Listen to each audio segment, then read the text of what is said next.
दिल्लीमध्ये काल खासदार सुप्रिया सुळे यांची कन्या रेवती सुळे आणि सारंग लखानींच्या लग्नाचं रिसेप्शन पार पडलं। या सोहळ्याला नेत्यांसह अनेक दिग्गजांनी उपस्थिती लावली होती। पंतप्रधान नरेंद्र मोदी, केंद्रीय गृहमंत्री अमित शहा आणि काँग्रेस खासदार राहुल गांधी यांच्यासह अनेक नेते या सोहळ्याला उपस्थित होते। एकीकडे विरोधी पक्षनेते राहुल गांधी रोजच गृहमंत्री अमित शहांविरोधामध्ये आक्रमक भूमिका घेतात, तर दुसरीकडे रेवती सुळेंच्या रिसेप्शनला दोन्ही नेत्यांनी हजेरी लावली, तेही एकाच वेळी। रेवती सुळे आणि सारंग लखानींच्या रिसेप्शनमध्ये जेव्हा अमित शहा मंचावरती आले त्यावेळी राहुल गांधी आणि सोनिया गांधी मंचासमोरील भागामध्ये होते। या सोहळ्यावेळी सोनिया गांधी आणि शरद पवार एकमेकांसोबत गप्पा मारताना देखील पाहायला मिळाले आणि त्यामुळे शरद पवारांच्या नातीच्या रिसेप्शनमध्ये दिग्गजांची मांदियाळी पाहायला मिळाली।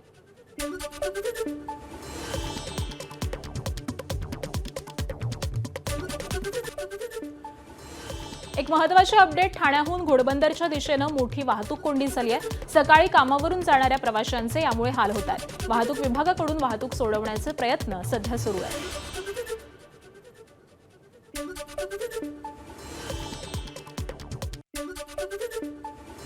सकाळपासूनच ठाण्यातील घोडबंदर परिसरामध्ये मोठ्या प्रमाणात वाहतूक कोंडी झालेली आहे। प्रवाशांचे मोठे हाल होताना आपल्याला पाहायला मिळत आहे। मी सध्या मानपाडा परिसरामध्ये आणि ठाण्याहून घोडबंदरच्या दिशेने मोठ्या प्रमाणात वाहतूक कोंडी झाली होती। आता ती वाहतूक कोंडी आता वाहतूक विभागाकडनं आता सोडवण्याचे प्रयत्न युद्ध पातळीवर सुरू आहे। आपण जर पाहिलं की हे समोरचा मानपाडा चौक आहे आणि त्या मागे भली मोठे वाहतूक कोंडी झालेले चित्र आपल्याला पाहायला मिळते। मानपाडा असेल, कासरवडवली असेल, गायमुख घाट असेल, त्या ठिकाणी वाहतूक कोंडी झालेली आहे। पहाटेच्या सुमारे एक गाडी बंद पडल्यामुळे हा जो बॅकलॉग होता तो पूर्ण माजीवाड्यापर्यंत आल्यामुळे मोठ्या प्रमाणात प्रवाशांचे हाल झाले होते। आता कुठेतरी स्लो मुव्हिंग जी ट्रॅफिक आहे आपल्याला वाहतूक ती आपल्याला दिसून येत आहे। आपण जर पाहिलं हा मानपाडा परिसराचा रस्ता आहे घोडबंदरच्या दिशेने जाणारा आणि या ठिकाणी आता स्लो मुव्हिंग आपल्याला एकंदरीत वाहतूक आपल्याला दिसून येत आहे। वाहतूक विभागाकडनं पूर्ण युद्ध पातळीवर ही जी काही वाहतूक होती ती सोडवण्याचे प्रयत्न सध्या सुरू असताना आपल्याला पाहायला मिळत आहे। Video journalist Vinay Rajbhar, Hitesh Panchal, ABP माझा, ठाणे। मुंबईतील माळा परिसरामध्ये क्विक कॉमर्स कंपनीच्या गोदामावरती अन्न आणि औषध प्रशासनानं धडक कारवाई केली आहे। 7 ऑगस्ट 2026 रोजी एफडीए अधिकाऱ्यांकडून गोदामाची तपासणी करण्यात आली। तपासणी दरम्यान गोदामामध्ये अत्यंत अस्वच्छ परिस्थिती, मोठ्या प्रमाणात झुरळांचा प्रादुर्भाव आणि अन्नपदार्थांची अयोग्य साठवणूक आढळून आली आहे। जमिनीवरती अन्नपदार्थ ठेवणं, कोल्ड स्टोरेजची अपुरी स्वच्छता आणि मुदतबाह्य झालेला पॅक बंद अन्नपदार्थांचा साठाही आढळून आलेला आहे।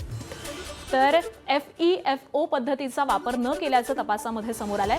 अन्नपदार्थांच्या साठवणूक आणि हाताळणीच्या ठिकाणी कीटक आणि उंदीर नियंत्रणासाठी प्रभावी उपाययोजनांचा अभावही आढळलेला आहे। कचरा व्यवस्थापन, स्वच्छता आणि देखभालीमध्ये देखील त्रुटी आढळून आल्या।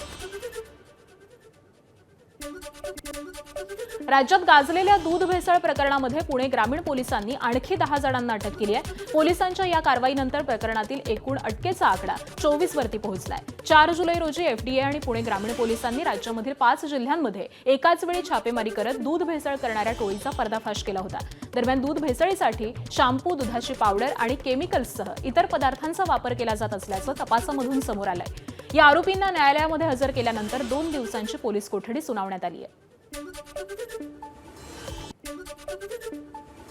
माणसाच्या दूध भेसळीच्या गुन्ह्यामध्ये सध्यापर्यंत एकूण 24 आरोपीला अटक करण्यात आलेली आहे आणि त्याचा जे मोडस ऑपरंडी आहे त्यामध्ये वे पावडर, त्याच्याबरोबर पाणी, मल्सिफायर, ऑइल आणि शॅम्पू किंवा सर्फ वॉटर अशा प्रकारची 5 गोष्टी अशा मिश्रण करून एखाद्या मशीनचा वापर करून ते जे दूध आहे सिंथेटिक आणि अडल्टरेटेड ते तयार केलं जात होता आणि त्याला मग जे ओरिजिनल दूध आहे, खरं आहे, त्याच्यात मिक्स करून पुढे वेगवेगळ्या ठिकाणी सप्लाय होतो। 100% कारवाई आम्ही करतो। तुम्ही बघितलं काल असं कोण चुकीचं करत असेल तर ताबडतोब दुकान FIR दाखल ताबडतोब करतोय आणि या बाबतीमध्ये कोणी भेसळ किंवा कोणी जर केलं तर किंवा ह्याच्या बाबतीमध्ये आम्ही कुठे त्याला सोडलेलं नाही।